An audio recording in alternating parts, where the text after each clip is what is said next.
Bisa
menyempatkan hadir di presentasi kali ini. Saya di sini akan sekalian tugas dari aksi nyata 1.4 pendidikan guru penggerak angkatan 8 tentang budaya positif. Oke, sebelum masuk ke materi, ada video yang harus kita lihat dulu agar kita menggali pemahaman awal apa sih budaya positif itu dan seperti apa, terus penerapannya bagaimana. Nanti kita lihat dulu ya.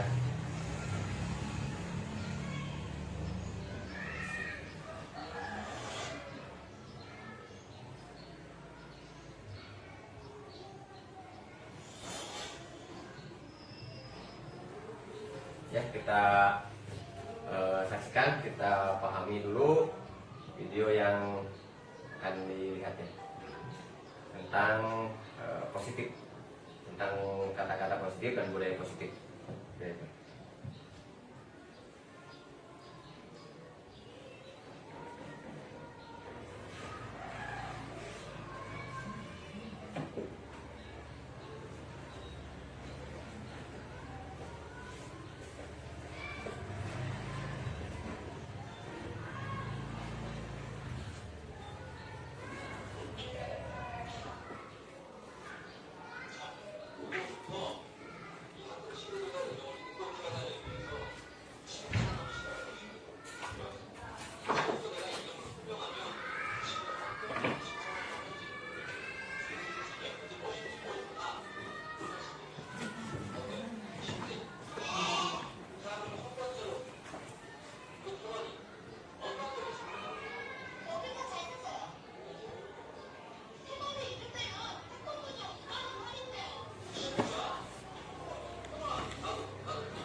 Kita nggak boleh ya.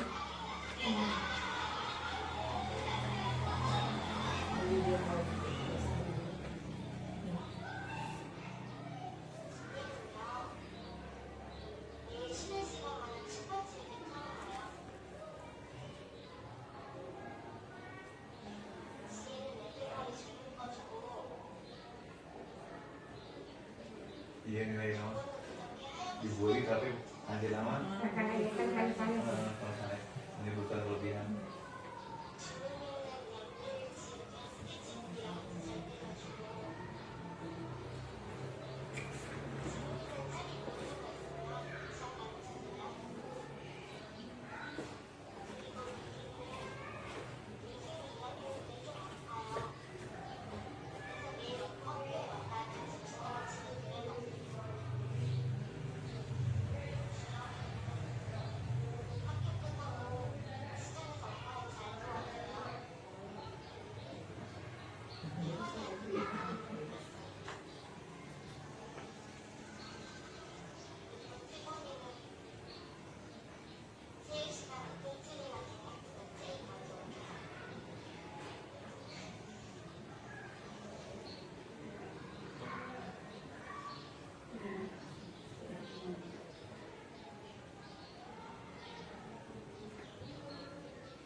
Ya, seperti itu ya.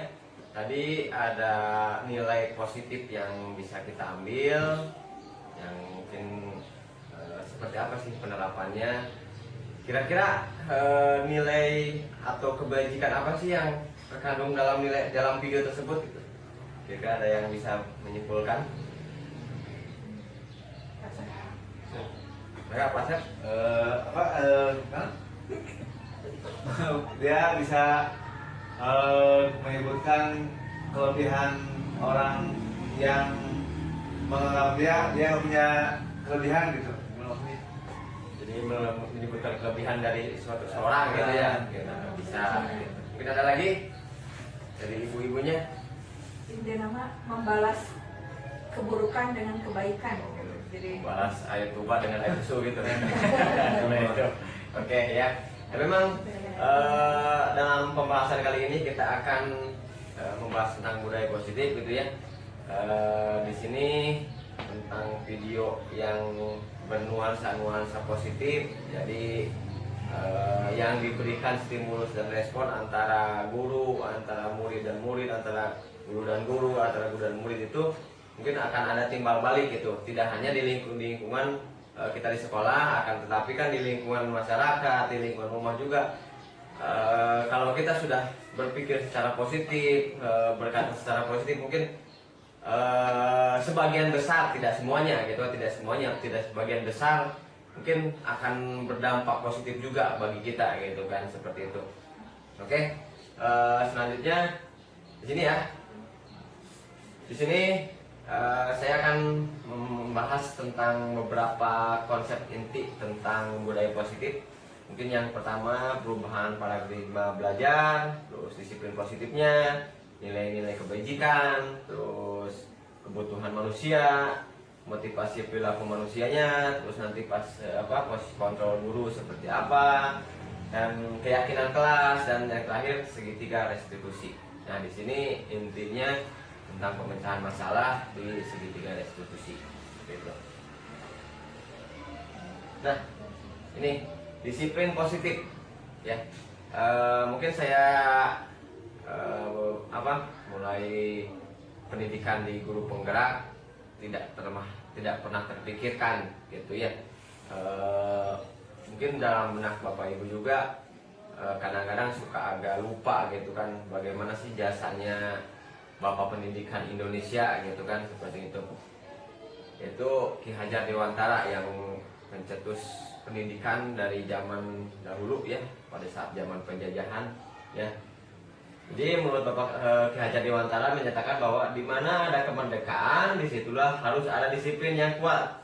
Sungguh pun disiplin itu bersifat self disiplin, yaitu kita sendiri yang mewajibkan kita dengan sekeras-kerasnya. Tetapi itu sama saja, sebab jika kalau tidak cakap melakukan self disiplin, wajiblah menguasai lain disiplin diri kita. Dan peraturan demikian itulah harus ada di dalam suasana yang merdeka, ya. Itu sesuai pemikiran Ki Hajar Dewantara, konsep sikap merdeka, gitu kan. Nah, di sini menurut saya itu disiplin adalah menempatkan sesuatu pada tempatnya. Jadi disiplin itu kalau kita menyimpan sepatu pasti di rak sepatu, gitu kan, bukan di rak baju, gitu. Jadi disiplin itu kalau menempatkan itu harus satunya gitu. Ada seperti ada istilah langit dijunjung, tanah dipijak. Ya. Jadi apa? Menyesuaikan dengan kondisi juga gitu. Yang disiplin yang dimaksud adalah disiplin diri yang memiliki motivasi internal. Jika kita tidak memiliki motivasi internal, maka kita memerlukan pihak lain untuk mendisiplinkan kita, atau memotivasi eksternal karena berasal dari luar, bukan dari dalam diri kita sendiri. Nah, untuk menunculkan suatu disiplin untuk memotivasi agar konsisten dan kontinu, itu mungkin tiap orang atau tiap kalau kita di sekolah itu murid ya, itu kan itu perlu adanya, mungkin tidak hanya dari diri kita, akan tetapi perlu, kalau adanya kalau dari diri kita tidak bisa, mungkin perlu adanya dari orang lain gitu, jadi eksternal gitu kan, seperti itu. Akan tetapi banyak juga yang disiplin di sini kuat pada diri kita gitu, jadi kesadaran diri kita gitu ya, kesadaran diri kita bisa dilakukan gitu. Dan sebagian juga memang ada yang perlu memerlukan adanya dorongan orang lain gitu. Itu memang tergantung karakter dan orangnya juga, seperti itu ya. Ya. Jadi untuk kebiasaan tadi memang perlu adanya faktor internal atau eksternal gitu, seperti itu. Nah, di sini pembelajaran dengan paradigma baru di kurikulum Merdeka itu sudah pasti profil pelajar Pancasila di sini diterapkan. Ya. Jadi mengacu pada paradigma baru yang ada beberapa poin ya, profil pelajar Pancasila. Pembelajaran yang dirancang dengan prinsip berdiferensiasi ya. Sehingga para peserta didik belajar sesuai kebutuhan berdasarkan tahap perkembangan sesuai teori psikologi modern untuk mewujudkan profil pelajar Pancasila. Jadi apa sih berdiferensiasi ini gitu kan? Jadi ini semacam model pembelajaran ya, penerapan gitu kan. Jadi kalau nanti di kelas itu kalau menerapkan model seperti ini, jadi kebutuhan anak itu bukan dipisahkan ya, akan tetapi disatukan dengan yang yang sesuai kebutuhannya gitu. Contoh kalau tingkat membacanya yang 90 semua. Terus tingkat membacanya yang 80 semua. Disatu kelompokan gitu. Nah, yang tingkat membacanya yang memang paling rendah itu disatukan dulu yang dengan yang paling rendah gitu. Itu bukan membeda-bedakan ya, akan tetapi terkadang kalau kita menyatukan antara yang rendah sama yang tinggi, kadang-kadang yang rendah suka agak minder gitu. Nah, di sini guru dituntut untuk kreatif dalam memilih kebutuhan siswa tersebut gitu.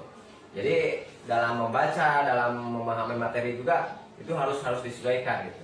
Nah, di sini sebagai profil pelajar Pancasila ya, mungkin ada beberapa poin. Yang pertama, beriman, bertakwa kepada Tuhan yang Maha Esa dan berakhlak mulia.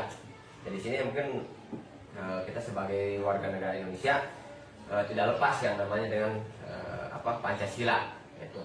Dan keberketuhanan itu wajib kita anut, karena di Indonesia itu sangat dilarang yang namanya animisme atau tidak berketuhanan ya, itu ya, animisme ya, ateis ya, ateis. Jadi tidak punya tidak punya Tuhan ya, seperti itu. Dan selanjutnya kreatif ya. Dalam arti kreatif di sini berarti kan murid dituntun untuk mengembangkan potensi dan minat bakatnya. Dan gotong royong, mungkin di sini gotong royong sudah tidak asing lah bagi budaya kita gitu kan, bagi budaya di Indonesia. Yang namanya gotong royong itu sudah ada sejak nenek moyang ya. Memang kebudayaan di Indonesia ini gotong royongnya sudah sangat melekat kuat gitu. Dan selanjutnya berkebinekaan global.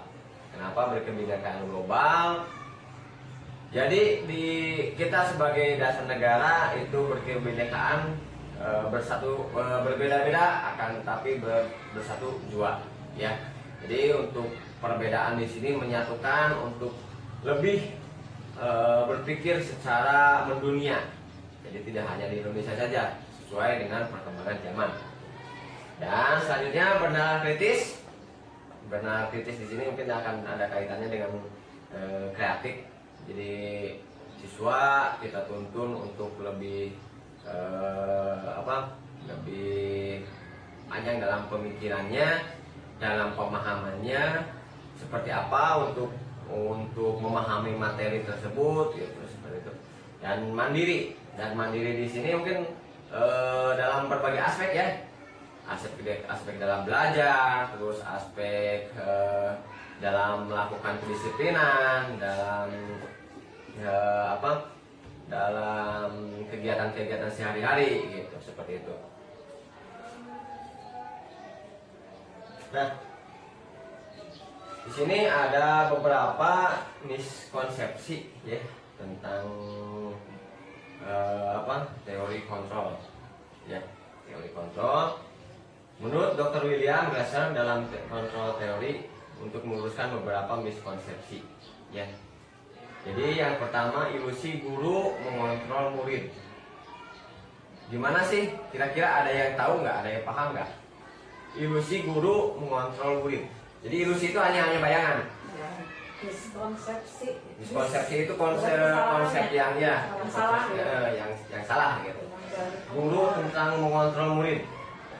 Atau yang lainnya, ilusi kritik dan pembuat rasa bersalah mampu menguatkan karakter. Ilusi semua pembuatan positif, efektif dan bermanfaat. Ilusi bahwa orang dewasa berhak memaksa. Mungkin dari Bapak Ibu ada yang bisa menjelaskan kira-kira ilusi yang seperti ini seperti apa? Yang pertama dulu ya, guru mengontrol murid. Pada awalnya mungkin saya juga berpikir ya, anak-anak itu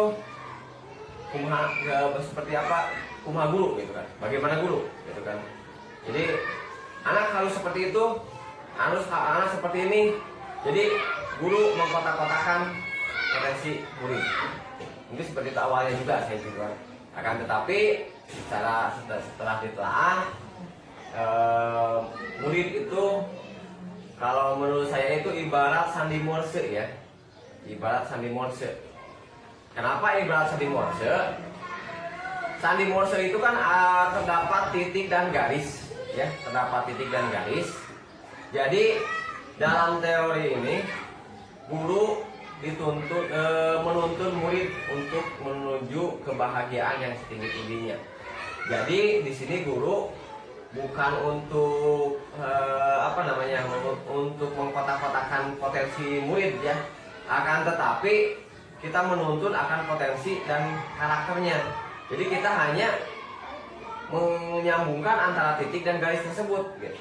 Dan walaupun titik dan garis tersebut ada yang bengkok, ada yang tidak lurus, nah kita luruskan gitu. Nah disinilah kita kata menuntunnya gitu. Jadi mengontrol murid di sini ya ada miskonsepsinya di sini gitu kan. Mengontrol murid. Jadi dalam kurikulum Merdeka kenapa ada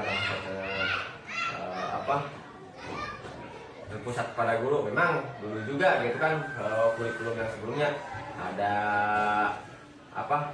berpusat pada murid gitu kan. Akan tetapi di kurikulum sekarang itu cakupannya lebih luas dan lebih detail lagi gitu. Yang kedua mungkin ada yang paham, ilusi kritik dan membuat rasa bersalah mampu menguatkan karakter. Kritik dan merasa bersalah mungkin lumayan barangkali bisa menjelaskan. Ilusi kritik dan membuat rasa bersalah mampu menguatkan karakter. Mungkin di sekolah ada yang murid ada yang salah, ada yang kurang paham, ada yang membuat salah, kita menyalahkan gitu kan. Itu maksud nama gitu bukan ketika anak tidak sesuai dengan keinginan guru, si anaknya kurang di didinya kudu seperti Nah. seperti yang kita mau gitu. Oh iya betul. Nah, jadi miskonsepsi di sini berarti kan kritik dan membuat rasa bersalah ini sebenarnya kurang tepat ya, kurang tepat untuk menguatkan karakter gitu kan. Nah, di sini kan lebih terpaku pada karakter gitu kan seperti itu. Jadi untuk siswa tersebut kalau kita kalau murid tersebut melakukan kesalahan itu mungkin ada miskonsepsi lah, nanti ada jangka panjangnya gitu kan, mungkin rasa dendam atau rasa bersalah yang berkepanjangan gitu seperti itu, dan tidak percaya diri mungkin bisa saja seperti itu ya. Dan selanjutnya ilusi semua penguatan positif, efektif dan bermanfaat. Nah di sini ya, di sini ilusi penguatan positif, efektif dan bermanfaat. Mungkin ada anak kalau di rumah ya atau di keluarga ada anak yang dimanja gitu kan, ada anak yang terlalu diagul-agulkan, mungkin dampaknya juga itu tidak baik juga, walaupun itu dampaknya positif, akan tetapi bagi psikologi dan karakternya itu mungkin akan jangka panjangnya akan kurang baik gitu seperti itu. Karena kan kalau anak terlalu dimanja ya memang pasti pribadinya juga akan manja juga gitu seperti itu. Dan selanjutnya berilusi bahwa orang dewasa berhak memaksa. Nah di sini jadi ada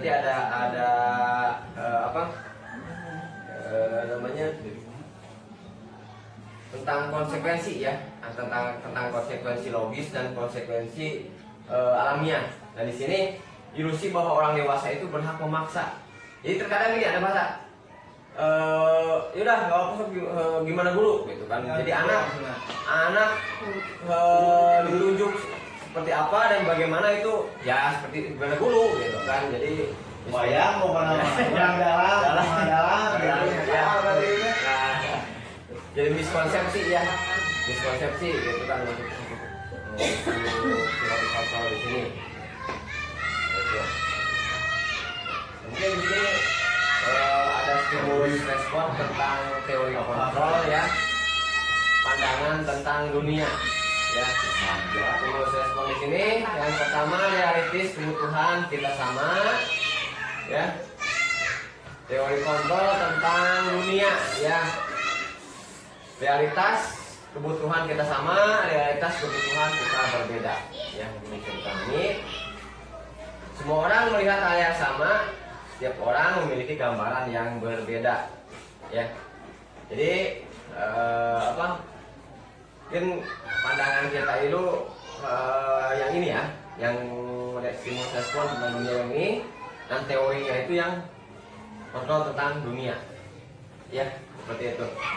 Semua orang melihat hal yang sama, jadi mungkin kalau kita egois, udahlah gitu kan, bagaimana kita gitu kan gitu.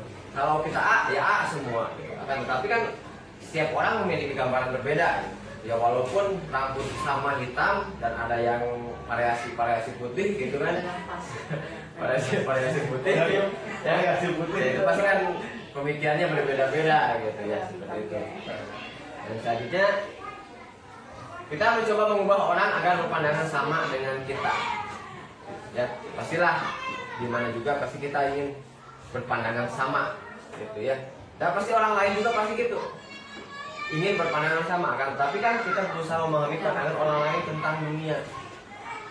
Jadi bagaimana caranya tadi kita memahami dan saling memahami ya gitu. Selanjutnya perilaku buruk dilihat sebagai suatu kesalahan. Nah mungkin yang namanya manusia pasti ada suatu kesalahan atau hilaf ya, yang memang perlu kita perbaiki. Dan semua perilaku ini memiliki tujuan lah. Mungkin di sini ada suatu nilai atau nilai yang harus kita kaji juga gitu ya. Semua perilaku, terkadang apa yang kita lakukan, terkadang apa yang kita laksanakan itu kalau dipandang secara negatif oleh orang lain, pasti kan hasilnya juga pasti kan negatif, gitu kan. Yang walaupun kita melakukan sesuatu yang kesalahan, kalau orang lain berpandangan positif, pasti akan di positif juga, gitu. Mungkin seperti itu ya untuk perilaku suatu kesalahan. Selanjutnya, orang lain bisa mengontrol saya, ya. Hanya Anda yang bisa mengontrol diri Anda. Jadi terkadang ada peribahasa kita gak enakan kepada orang lain, tapi orang lain seenaknya kepada kita, gitu. Jadi kita sudah berusaha untuk menghargai, kita sudah berusaha untuk memahami, gitu kan. Akan tapi kan pandangan orang juga atau orang lain kadang-kadang berbeda, gitu, seperti itu. Apalagi kan yang memang jenjang usianya jauh atau berbeda. Kalau kita di sekolah itu antara guru dan murid itu kadang-kadang suka hayong pengen murid seperti ini, seperti itu, gitu kan. Terkadang kan kita sebagai guru yang mendidik mungkin akan berbeda pandangan, gitu. Selanjutnya, pemaksaan ada pada saat rujukan gagal, ya. Dan teori kontrolnya itu kolaborasi dan konsepsi menciptakan pilihan-pilihan baru. Nah, kalau kita sudah gagal untuk membujuk orang lain, ya mungkin ada cara lain untuk memaksa, gitu ya. Mungkin itu agak miskonsepsi, ya. Dan harusnya kita jangan dalam memecahan masalah atau menentukan sesuatu itu kita menentukan kolaborasi dan konsensus, ya, untuk menciptakan pilihan-pilihan baru. Di sini menciptakan pilihan-pilihan baru, di sini berarti mengambil jalan tengahnya, ya, mengambil jalan tengah. Jadi kita berkolaborasi. Kalau kita dengan murid di kelas ada perbedaan salah paham, kira-kira bagaimana sih? Seperti apa jalan tengahnya agar tercipta dari murid tersebut bisa bisa menjalankan dengan nyaman, gitu, dengan tentram, gitu. Kita juga bisa lebih nyaman juga. Selanjutnya, model berpikir menang atau kalah. Nantinya model berpikir menang. Nah, di sini model berpikir menang kalah. Terkadang kita berpikir, kita paling dewasa, kita paling bisa, gitu. Dan pengalaman saya sendiri di pendidikan guru penggerak, ya, mungkin saya sendiri itu paling muda di antara rekan-rekan yang lain. Dan ada satu orang yang sedang naik haji sekarang, gitu kan. Pada saat diskusi awalnya itu memang kurang klop, gitu kan, kurang klop. Akan tetapi setelah berjalannya waktu, setelah pendidikan berjalannya waktu, gitu kan, mungkin beliau itu bukan jadi menyadari kesalahan. Oh iya ya, berarti awalnya saya itu lebih bisa karena umur saya lebih pengalaman, umur saya lebih tua, saya lebih bisa dari yang lain. Akan tetapi setelah mengikuti pendidikan sekarang, kata beliau, itu salah besar. Jadi belajar itu tidak hanya kepada orang dewasa, kan, tapi belajar itu bisa kepada yang lebih muda juga. Dan kita juga sebagai guru mungkin bisa menerapkan pemahaman tersebut kepada murid. Jadi bagaimana sih keinginan murid, seperti apa sih, dan kita menuntunnya. Dan kita kembali ke tadi kata saya sandi Morse. Jadi kita hanya menghubungkan antara titik dan garis tersebut. Dan kalaupun dari garis tersebut yang sudah terhubung itu ada yang bengkok, ada yang kurang pas di jalurnya, ya kita luruskan, kita tuntun agar tadi sesuai konsep Ki Hajar Dewantara, menuntun murid menuju kebahagiaan yang setinggi-tingginya. Itu seperti itu. Selanjutnya di sini ada nilai-nilai kebajikan. Ya, nilai-nilai kebajikan di sini ada beberapa yang nilai positif yang bisa diterapkan. Ya mungkin ini yang tadi yang sudah saya jelaskan, profil pelajar Pancasila, yaitu beriman, bertakwa kepada Tuhan Yang Maha Esa dan berakhlak mulia, mandiri, bernalar kritis, berkebinekaan global, bergotong royong dan kreatif. Ya, itu tentang nilai kebajikan sesuai profil pelajar Pancasila. Dan selanjutnya dari Ibu Primariers program PYP, sikap murid. Ya, sikap muridnya mungkin ini saya hanya terapan sebagiannya. Mungkin itu yang kalau perlu tambahan itu mungkin disesuaikan saja dengan lingkungan yang dari sekolahnya. Seperti itu toleransi, rasa hormat, integritas, mandiri, menghargai, antusias, empati, keingintahuan, kreativitas, kerjasama, percaya diri, komitmen. Ya, mungkin yang sebagian besar itu bisa gitu kan diterapkan, akan tetapi kan kalau toleransi itu lebih ke mungkin kan perbedaan agama gitu ya, perbedaan agama gitu ya. Kalau toleransi, kalau di kita kan semuanya, hampir semua itu kan umat muslim gitu, alhamdulillah gitu kan. Kalau toleransi ini mungkin diterapkan nanti pas ya berbeda agama gitu ya, gitu. Mungkin memang bisa saja sekarang kita terapkan toleransi, kita ajarkan, kita didik sejak dini. Tujuannya untuk nanti pas mungkin sekolah yang jenjang yang lebih tinggi, yang lebih luas, yang memang toleransinya lebih luas lagi, dan keagamaan kepercayaannya sudah berbeda gitu kan, seperti itu. Dan selanjutnya 9 pilar karakter Indonesia Heritage Foundation. Oke, ya.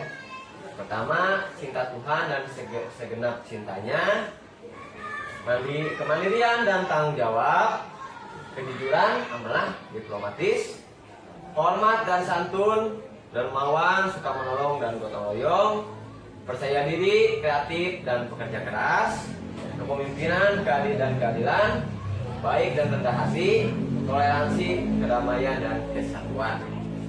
Mungkin dari ketiga ini ada yang yang saling keterkaitan, ada yang saling menyambung lah gitu kan, seperti itu. Dan kemarin juga saya waktu pembentukan visi misi, saya pernah berpikir saya membuat merancang visi guru penggerak itu yang menyangkut kepramukaan. Jadi visi saya waktu itu mewujudkan murid yang berjiwa dasar dharma awalnya.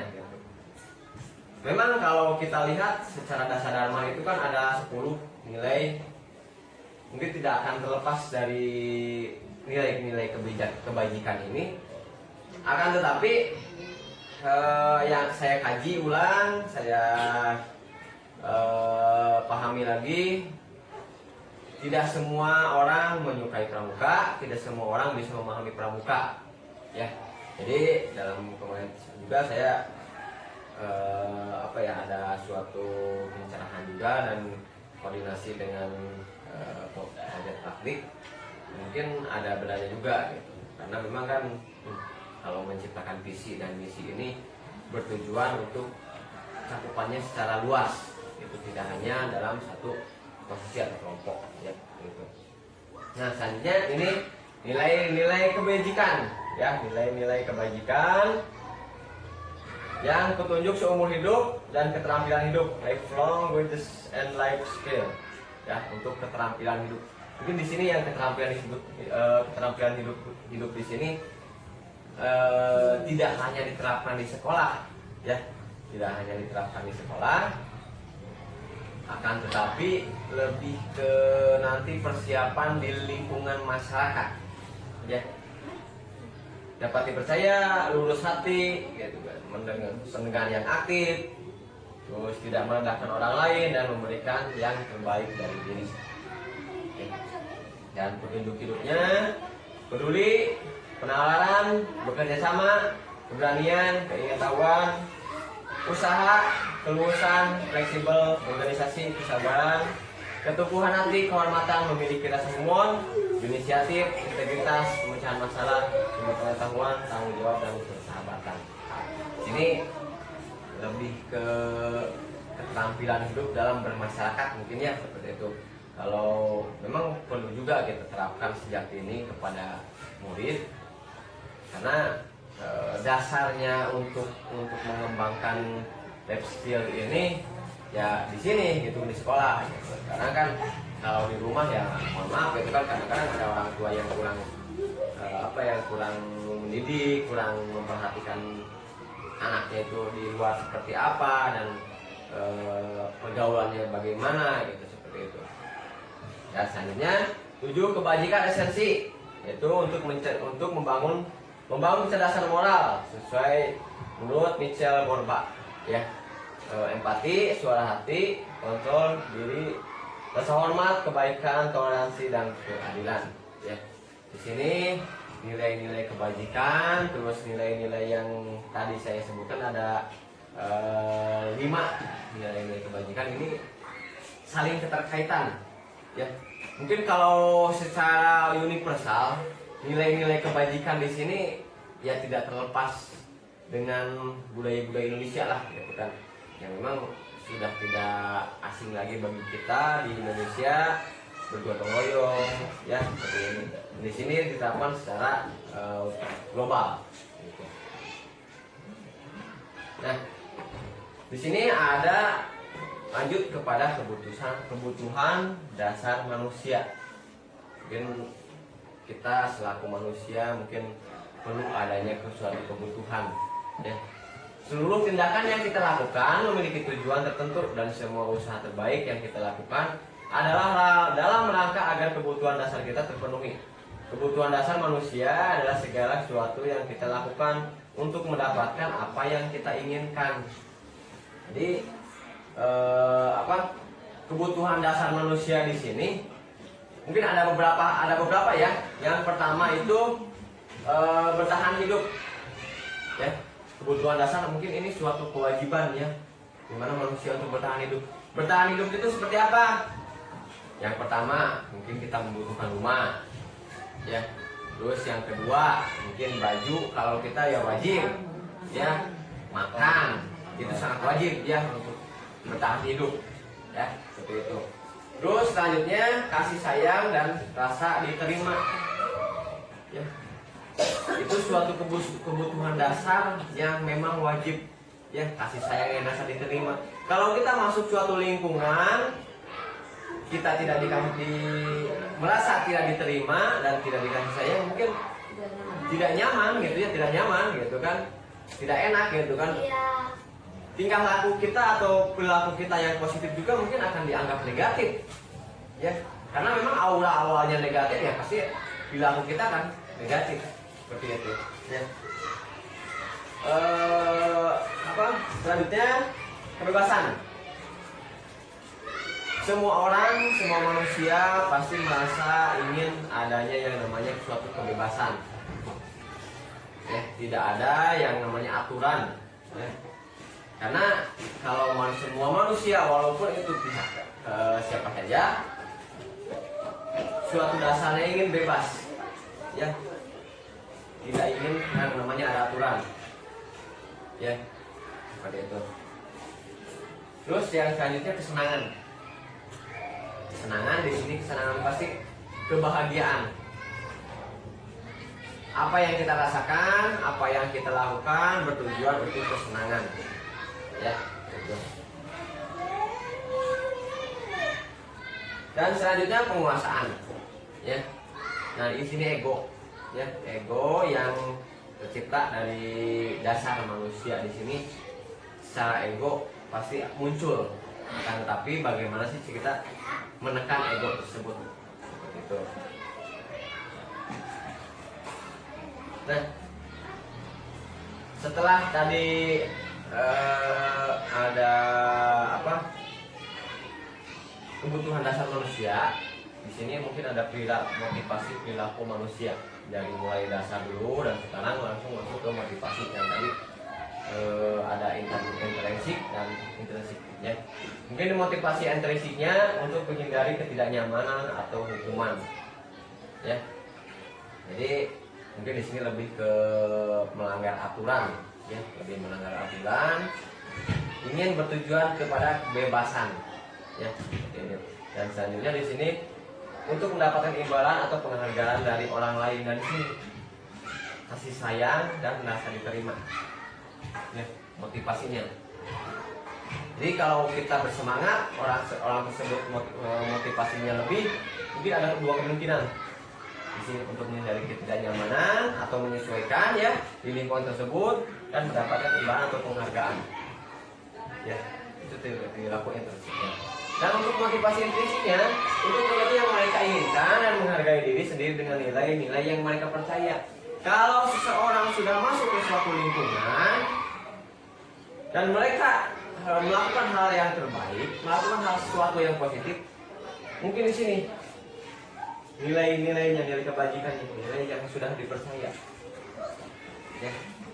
Oh, saya percaya, saya melakukan tersebut dengan keyakinan saya, walaupun motivasi tersebut terdapat dari intrinsik atau dari luar motivasinya. Dan sebagian besar juga ada motivasi dari diri sendiri untuk melakukan hal tersebut dengan sadar diri ya, seperti itu. Nah, sebelum masuk ke kasus ya, mungkin Bapak Ibu di sini ada yang perlu ditanyakan atau kurang memahami dari mulai tadi disiplin positif, terus perilaku kebutuhan dasar manusia, motivasi perilaku manusia gitu, seperti itu. Mungkin ada yang kurang dipahami sampai sini. Nanti sebelum masuk ke kasus ya, seperti itu. Maka menawi aya nu udah ditaroskeun pamit aya, kita lanjut ya. Kita lihat, pahami di video kasus pertamanya.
Ya guys, guys sama terikat sudah.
Nah, Bapak Ibu guru, itu ada 2 kasus ya tentang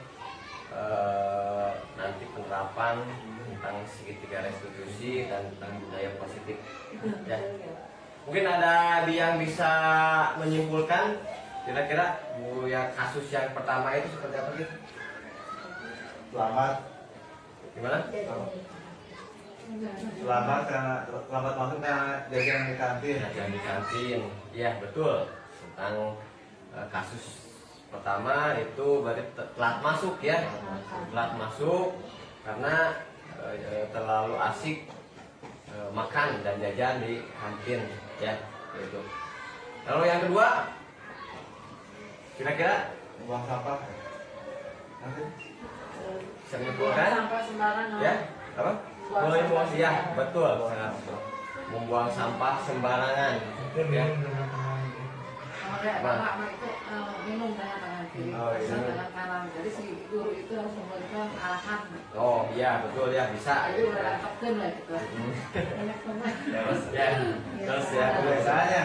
Berarti tadi kasus yang kedua itu berarti kan membuang sampah sembarangan dan tadi minum dengan Tangan kiri. gitu kan seharusnya kalau makan dan minum itu pakai tangan kanan ya gitu.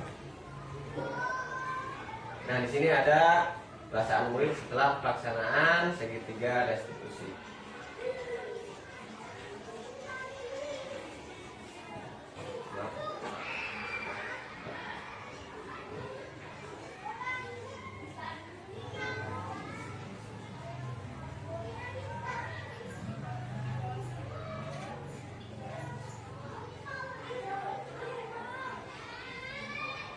Nah di sini ada perasaan murid setelah pelaksanaan segitiga restitusi.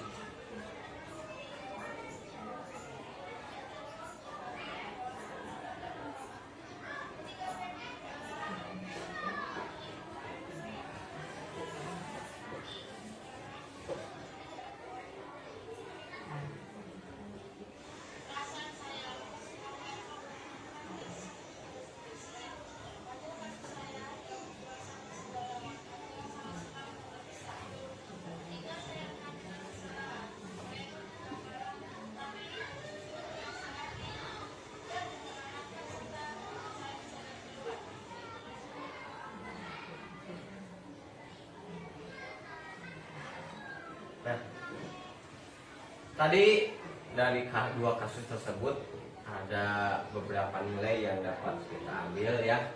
Maksudnya tadi tentang kasus telat masuk, terus jajan di kantin gitu ya, terus minum dengan tangan kiri, membuang sampah ya. Dan di sini dalam kasus tersebut menerapkan segitiga restitusi. Jadi segitiga restitusi apa sih? Gitu ya. Sebelum masuk ke segitiga restitusi, mungkin saya akan jelaskan dulu beberapa teori ya. Mungkin yang pertama itu ada hukuman, ada konsekuensi dan restitusi ya. Seperti itu.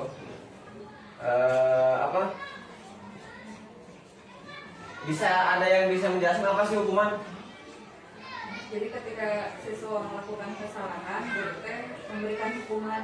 Memberikan hukuman, iya. Berarti memberikan hukuman. Jadi kalau mau seorang melakukan kesalahan itu, mereka harus dikasih hukuman, yaitu ya dikasih sanksi, yaitu ya seperti itu. Kalau konsekuensi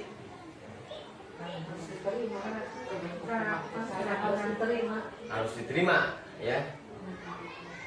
Harus diterima, berarti kan bagaimanapun juga kesalahan, seperti apapun kesalahan, berarti kan mau tidak mau, walaupun itu tersebut murid tersebut ada yang merasanya ada yang memfitnah gitu kan, ada yang lempar batu sembunyi tangan, ya itu kan konsekuensi, gitu kan, mau tidak mau harus dilakukan. Mungkin seperti itu ya kita menangannya. Dan restitusi, apa sih restitusi?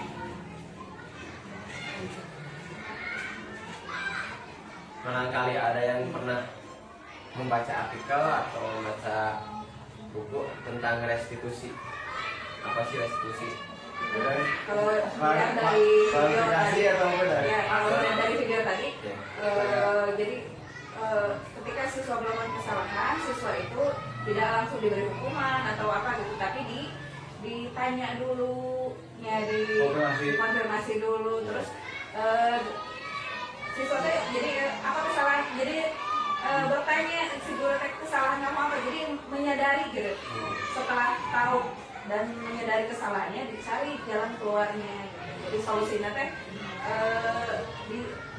dibimbing oleh guru teh gimana solusi terbaiknya setelah melakukan kesalahan teh, mana teh ya selanjutnya seperti apa gitu, apakah tidak akan mengulangi atau seperti apa.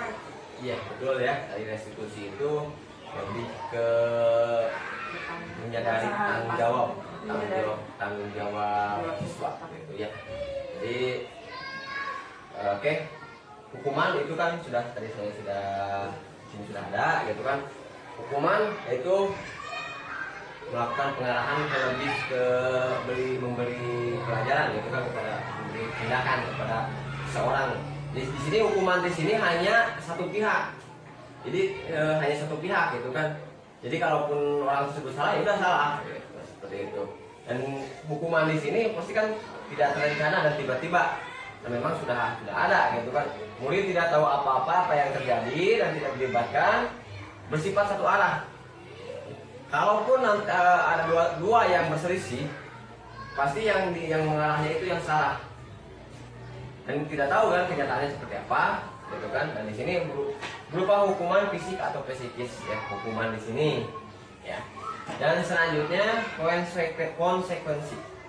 Rencana disepakati sesuai peraturan. Murid tetap dibuat tidak nyaman, sikap guru selalu memonitor murid. Jadi konsekuensi di sini kan kalau ada yang permasalahan, kalau ada satu orang, oke lah bisa, gitu kan, bisa dipecahkan permasalahannya, konsekuensi.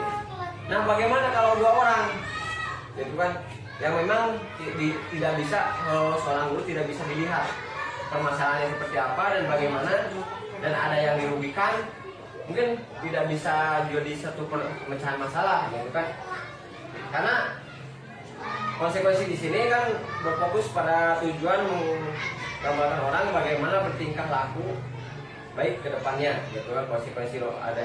Nah, di sini ada konsekuensi ada dua konsekuensi, ada yang pertama konsekuensi logis dan konsekuensi alamiah. Bagaimana sih konsekuensi logis? Konsekuensi logis itu sesuai pemikiran orang dewasa kepada seorang anak. Kalau kita kan logisnya guru kepada murid, gitu kan. Kalau menurut murid benar, kalau menurut kita salah, pasti kan harus tetap salah. Itu namanya konsekuensi, gitu kan? Harus tetap salah. Nah di sini konsekuensi alamiah. Nah di sini posisinya sebagai anak, sebagai murid. Jadi konsekuensi. Kalau menurut anak benar, kalau menurut guru salah, pasti tidak akan ada jalan tengah. Pasti ada salah satu yang dirugikan. Ya, seperti itu. Nah tadi restitusi, selain tadi kata Bu Mai untuk anak lebih atau murid lebih ke bertanggung jawab. Di sini posisi menciptakan kondisi bagi murid untuk memperbaiki kesalahan. Ya, memperbaiki kesalahan di sini. Ya, tadi bertanggung jawab akan kesalahannya. Tadi kan ada 3 tahap ya, ada 3 tahap. Tahap yang pertama itu menstabilkan identitas, ya. Itu tujuannya untuk untuk tadi bertanya, meluruskan permasalahan tersebut seperti apa. Dan selanjutnya proses kolaboratif yang mengajarkan murid untuk mencari solusi sendiri. Jadi solusi tersebut bisa dilakukan dengan antara siswa dengan siswa yang memang ada permasalahan, nanti solusinya dengan guru. Jadi mencari jalan tengah, mencari solusi agar tidak ada yang merasa dirugikan. Walaupun salah satunya itu menjadi korban, itu tidak akan merasa jadi korban, dan yang menjadi bersalah itu tidak akan disalah-salahkan, seperti itu. Nah, di sini contoh penerapan posisi kontrol. Di sini ada kata-kata yang memang sering diucapkan, ya. Patuhi aturan saya, awas. Gimana coba kalau orang kamu tahu berbuat salah begini? Ya. Ya sudah, kalian tidak apa-apa, nanti bapak bantu bereskan. Sanksi atau konsekuensinya apa? Apa rencana kamu untuk memperbaiki hal ini? Mungkin di sini sering kita ucapkan, sering kita lakukan kepada murid, ya, dalam minimal proses kontrol ini. Nah, begini, adanya beberapa ya proses kontrol. Yang pertama untuk menghukum, ya, patuhi aturan saya. Mungkin kata-kata seperti ini lebih menghukum, ya. Guru menjudge siswa itu kalau melakukan kesalahan itu harus dihukum. Di sini posisinya penghukum, kata-katanya, ya. Dan selanjutnya, gimana coba kalau orang tua kamu tahu kamu berbuat salah begini? Dan di sini membuat rasa bersalah. Ya.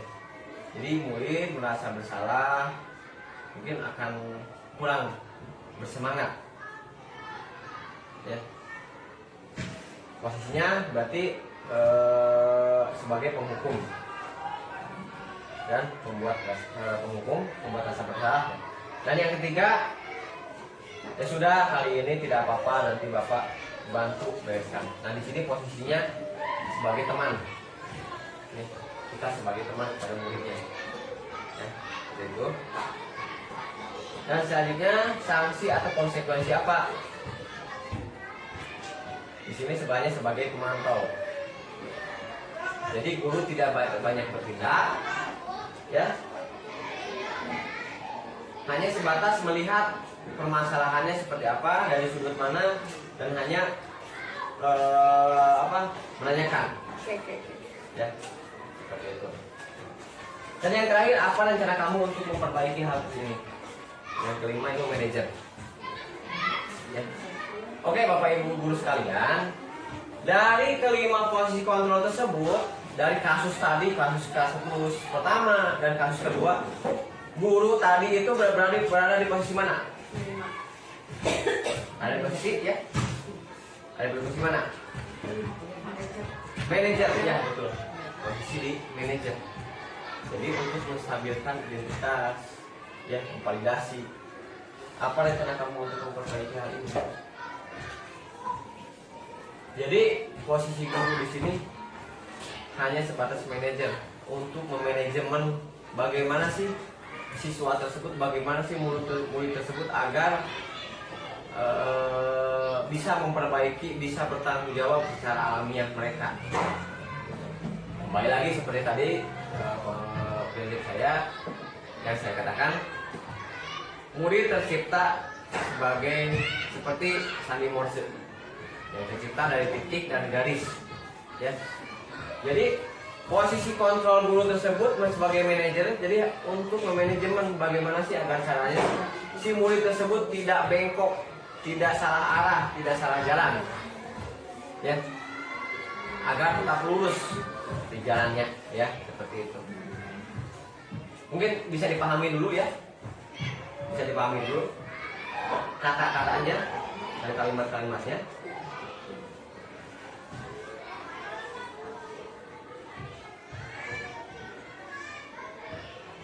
Nah, di sini posisi kontrol apakah? Saya kecewa sekali sama kamu. Kira-kira guru tersebut ada di posisi kontrol mana? Barangkali ada yang tahu? Pembuatan tersebut salah. Membuat tersebut salah. Ada lagi? Ada lagi?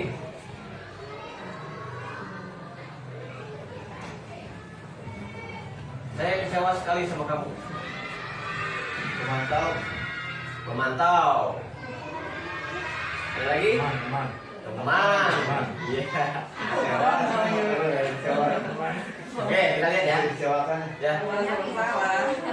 Tempat bahasa di sana di mana? Di situ. Kalian. Ambil. Ya, apa? Merasa bersalah. Ya.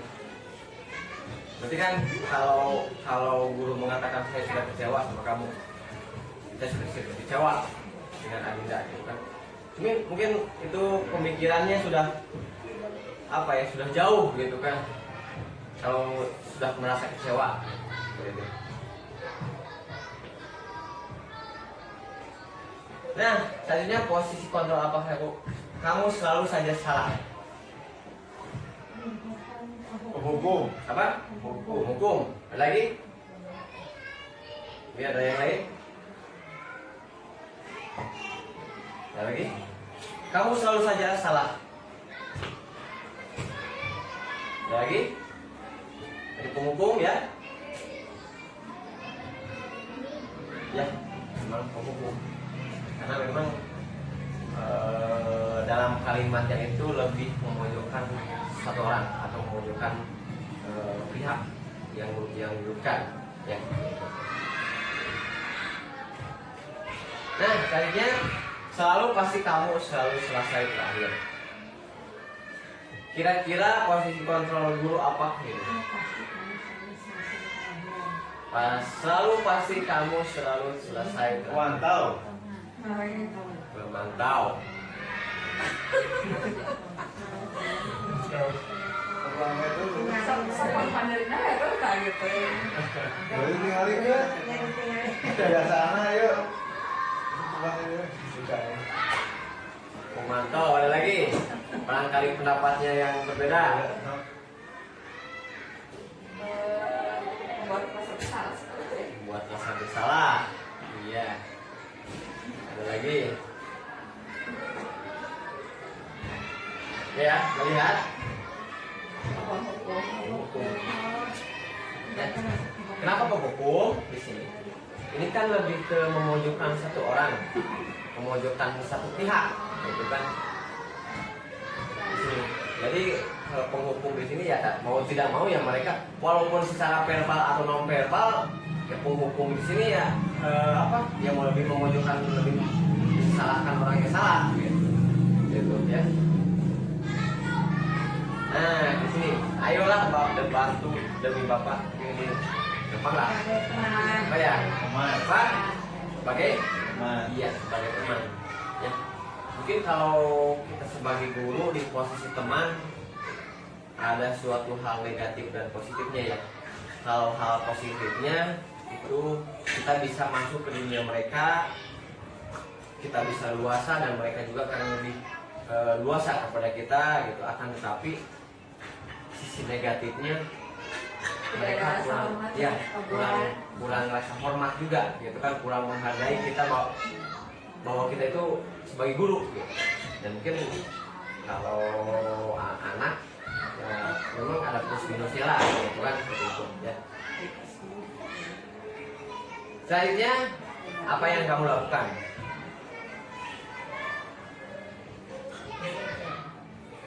Apa? Manajer. Ada lagi? Itu pertanyaan apa? Posisi kontrol ya? Posisi kontrol. Iya. Tanya. Tadi manajer, tadi. Ada lagi barangkali? Memantau. Memantau. Apa yang kamu lakukan? Lawan madara marah, apa yang kamu lakukan? Baik, kamu. Ngomong ya. Lawan apa yang kamu lakukan jika gitu? Lawan ayah tuh ya, Iya. manajer. Manajer. Memantau. Memang ya kurang tepat ya dalam kalimat ya.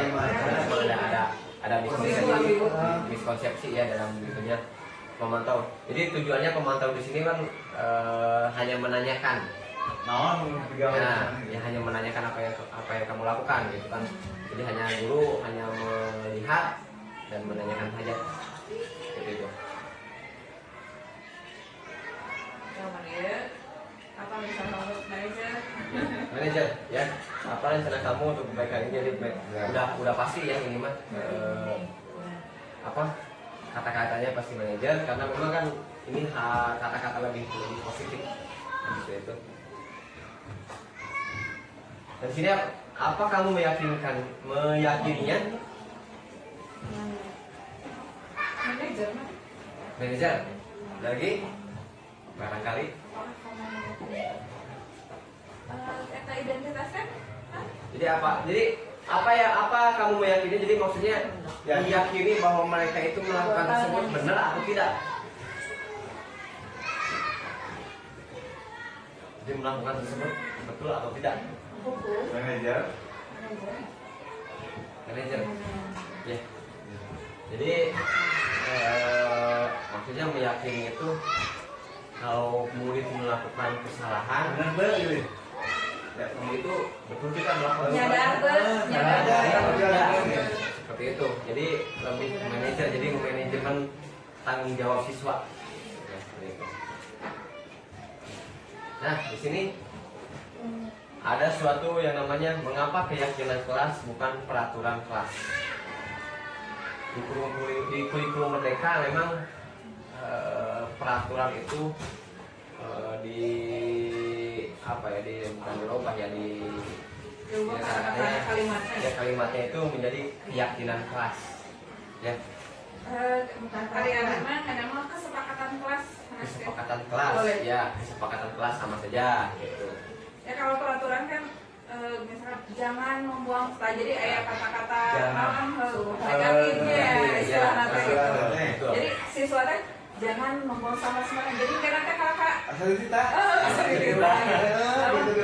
buanglah sampah. Jadi pada tempatnya kalau kalimatnya positif mah. Nah, iya gitu. Betul. Memang untuk keyakinan kelas atau kesepakatan kelas ataupun peraturan sebenarnya pada dasarnya sama saja. Akan tetapi yang dibuatnya itu nilai-nilai kebajikannya. Gitu. Contoh tadi kan jangan membuang sampah sembarangan, itu kan memang ada bahasa peraturan itu dibuat untuk dilanggar sebenarnya. Itu mah Itu mah salah besar gitu kan. Nah, mungkin di sini kan yang namanya suatu peraturan atau keyakinan atau kesepakatan kelas memang sama saja gitu, sama saja. Keyakinan dari kelas itu diawali dengan yang namanya kesepakatan kelas. Jadi kesepakatan antara guru dan murid. Kira-kira murid ini pengen seperti apa sih? Itu kan disepakati secara bersama, disepakati secara musyawarah, gitu kan, seperti itu.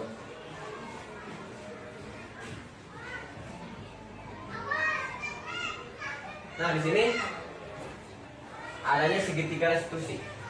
Yang proses dialog antara guru dan murid untuk menghasilkan murid yang mandiri dan bertanggung jawab.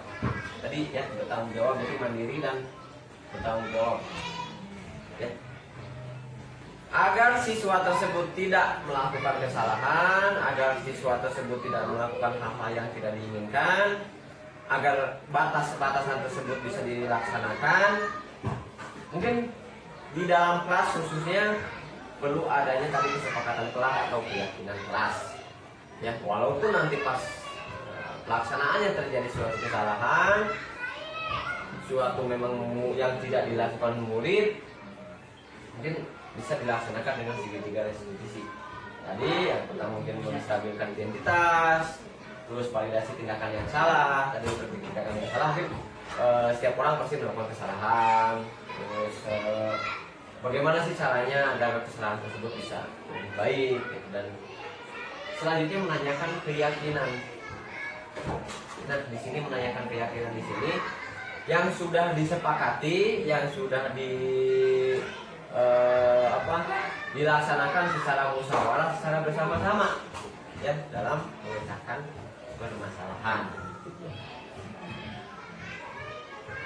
Nah, pembentukan keyakinan kelas di sini dalam kalaupun nanti ada suatu permasalahan, gitu kan, yang pertama bersifat abstrak, berupa pernyataan universal, dibuat dalam pernyataan positif.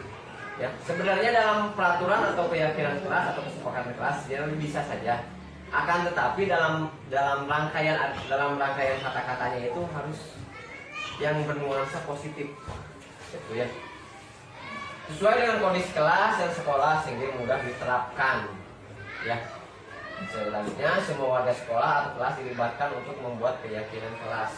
Jadi semuanya dilibatkan. Jadi kalaupun murid ada berapa puluh murid, mereka membuat satu orang satu tentang keyakinan kelas.